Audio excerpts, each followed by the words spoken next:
inside another dimension, face battling barbarians and evil magic on a quest for adventure in a maze of monsters. Once you get into it, you'll never be the same. Hero Quest. Now, with 2 new adventure packs, the legend grows. Hi, welcome back to Not Your Mother's Hobbies. Today, we are checking out the final of our Elven mercenaries, the last one from the Dreadmoon collection. We have the Elven Glaive, or I guess the Elven Glaive user. You can see for our colored section here, we have a cool little fox pelt, and we're going to make that very bright and orange to make this character stand out. This one is deceptively hard, I think. There's a lot going on, but this miniature is going to be a lot of the same color, a lot of one color, lots of neutral gray tones, a couple metallics, just a couple little accents here and there. So let's get to it. So the first color we're going to start off with is Basilicanum Gray, and this is going to make up the majority of the miniature. It's they got gray armor, gray leather armor, gray pants, gray shirt underneath. They've got gray armor that we're going to base coat, right? All the steel metallics. There's very few golds on this one. And we're just going to go all around and hit those areas with this Basilicanum Gray and block it all in. This should cover, I want to say, like a third of the miniature. By the time you're done, you're going to see it's a lot of coverage here.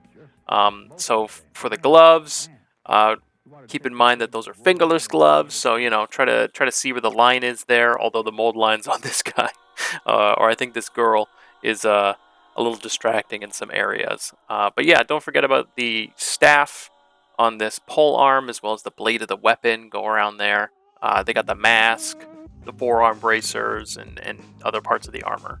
Then we're going to hit this all over with a dry brush of Gray Seer. This is mostly for the clothing parts and the parts that aren't going to be metallic. So I guess all the dark leather armor, like I would say her chest piece, is like a gray or a dark leather armor that we're going to hit with this dry brush. And we're just going to go all around and get the clothing parts dry brushed up, bring back some of that detail, so her pants and her shirt. We're coming in with snakebite leather. We're going to go around and hit all the leather parts. So there's some on the handle of the glaive staff end or pole.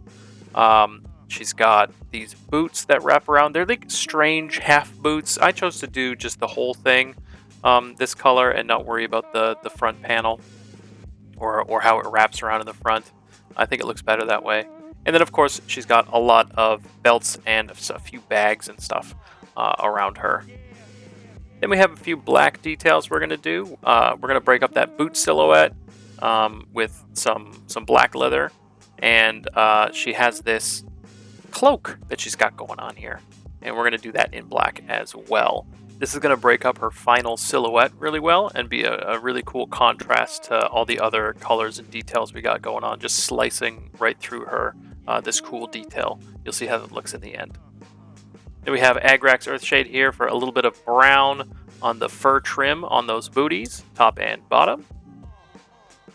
And then speaking of fur, we're going to do that fox fur with this Gryph-hound orange.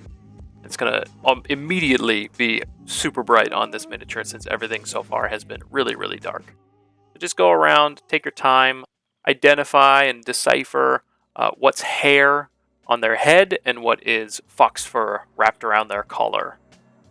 We also have this little fox tail, this little trinket here on their hip. We have another blonde elf here, so we're going to use Skeleton Horde to put in that blonde hair. Some nice sandy yellow.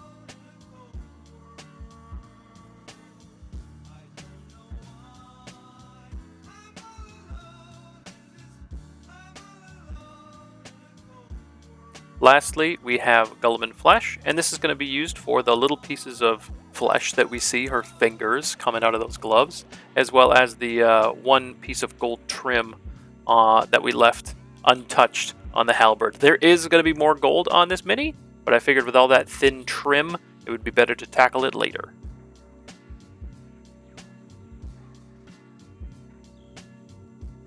We're going to start things here with some of our metallics. We're using gunmetal to put our first layer of metallic onto this mini. We're going to do the halberd haft. That's the word I was looking for earlier. And the blade, as well as her armor. She's got some thigh armor, a knee pad here, and those bracers on the back of her wrists, as well as a shoulder pad. I don't paint it here.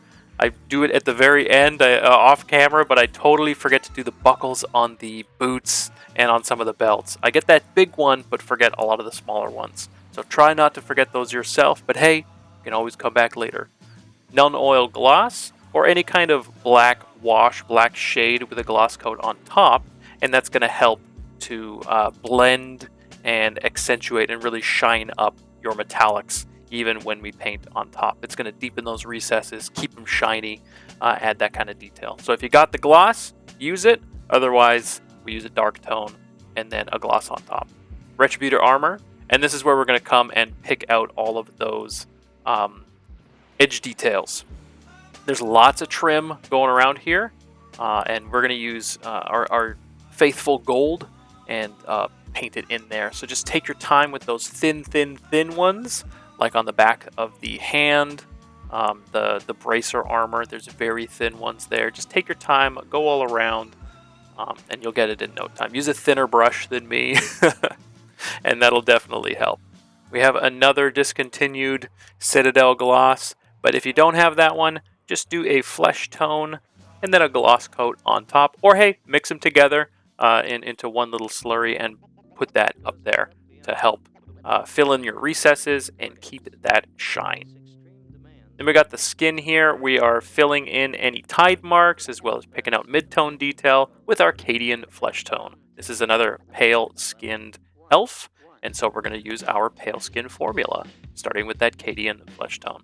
There's some tide marks on the face here. There's a very nasty and unfortunate mold line running through the head here.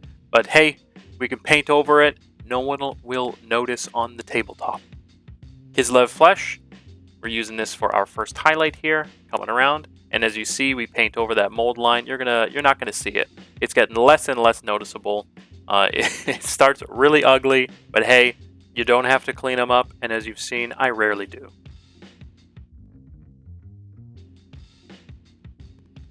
Coming in with a final highlight on the skin, we're going to do our pallid witch flesh, or very kind of fleshy white, whatever you have with you. Use that for our final skin highlight, just to hit those very high accent points and pop the detail of the skin and face. We're really going to see that nose, those ears, etc. Then we're going to use chrome to do all of our metallic highlights. That is our steel highlights and our golds, just to make everything really shiny, really stand out. So just go all around the miniature looking for those spots and pop them out. Don't forget to do buckles, even though you don't see buckles on mine, you'll see it at the end.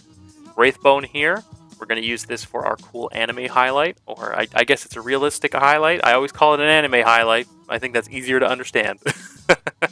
We're going to do that on the front, the back, the crown, all around where light would be bending or reflecting off of the hair. We're coming in here and using this same Wraithbone for some details on the fox fur.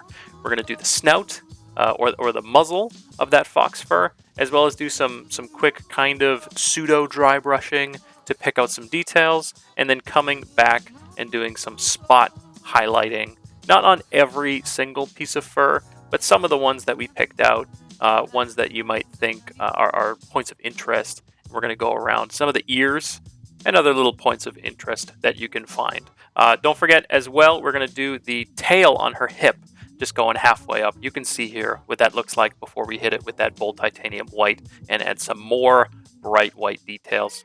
We're not going to go over every single one of those spot highlights we did, but just pick out a couple of the most interesting locations or pepper them in for some extra detail. Look at those ears up there. We're hitting those ones too.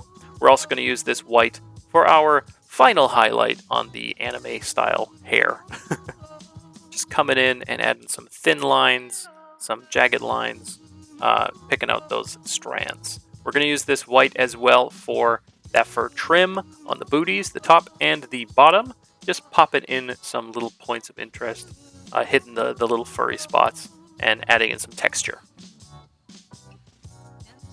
Then we do our basing as usual with our gray paint, texture paint, dry brush, wash, and a dry brush. And there you have it, our final mercenary from the Dreadmoon, our last Elven mercenary, the Glaive user, the Elven Glaive. Came out pretty cool. Really liking this. You can see here I picked out those boot buckles. That's how they're going to look. And you might be wondering about the cloak. You can highlight up the cloak. I feel that by having it less detailed like this, very matte, it had a cool look to it already, and so I didn't add any more to it. You 100% could do the colors that we usually do for highlighting up black, like a dark Reaper and then Fenrisian Gray or something on there. That could totally work. But I thought it cut right through that silhouette and looked really cool as a matte black. But there you have it. We are very nearly coming to a close on our Dreadmoon painting tutorial series for HeroQuest. There's only 2 more minis left and then some unique furniture for the set. And then we roll right into our next expansions. We got 2 of them, a big one and a small one coming up. Let me know down in the comments below if you enjoyed this video. Give me a thumbs up. Hit that little like button. Subscribe if you haven't.